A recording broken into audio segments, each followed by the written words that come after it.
I've been conducting research on human-animal interactions since the 1970s and have been looking at how animals affect people's health. Basically, my research is done from a biopsychosocial perspective, which means I am interested in looking at how social factors, how psychological factors, and how physical factors interact in determining health. My first research was looking at heart disease and survival, and we looked at the influence of pet ownership as well as the influence of disease severity, and found that pet ownership was an important predictor of survival beyond the effect of disease severity.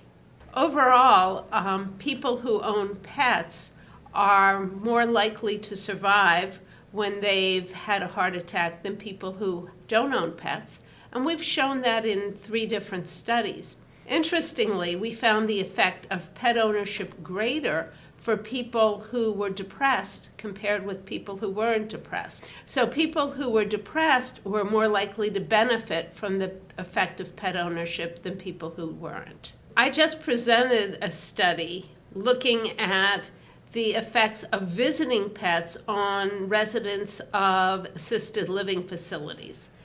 We compared the effect of having a dog visit twice a week for 12 weeks with the effect of a reminiscing group. We found that people who had dog visits had improvements in depression and in physical activity compared with the people who had a reminiscing group. We also found that the amount of improvement in depression was related to the way the people interacted with the animals. People who interacted more, who talked to them more, were more likely to improve than people who didn't.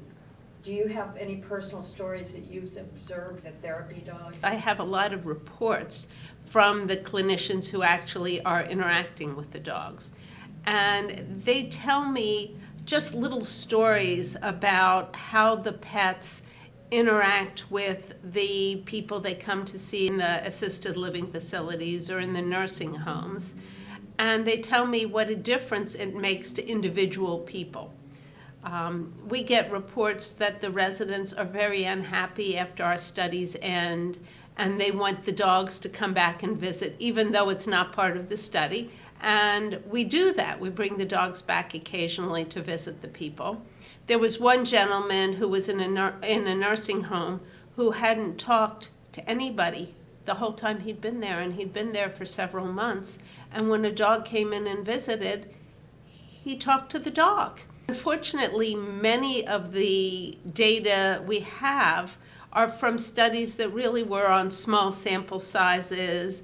They weren't very well designed. People believe that pets are good for them, and they believe that visiting animals should help people, and they tend not to really look at them in a critical way. So what's needed right now is to be able to conduct some more larger scale studies, to be designing them well, and to be able to really start to examine how people do benefit and how people don't benefit.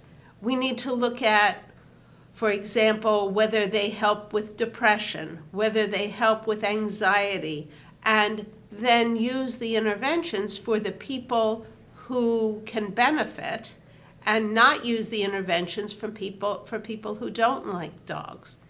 When we talk about regular medicine right now, we talk about tailored interventions. We talk about personalized medicine. We talk about using specific therapies for people who have specific characteristics. And we sort of have to talk about human-animal interaction interventions in those same ways. One of the things that's happening is that we tend to look at the effects of pet ownership in younger populations, and we also tend to look at the effect of human-animal interventions in older adults who are institutionalized.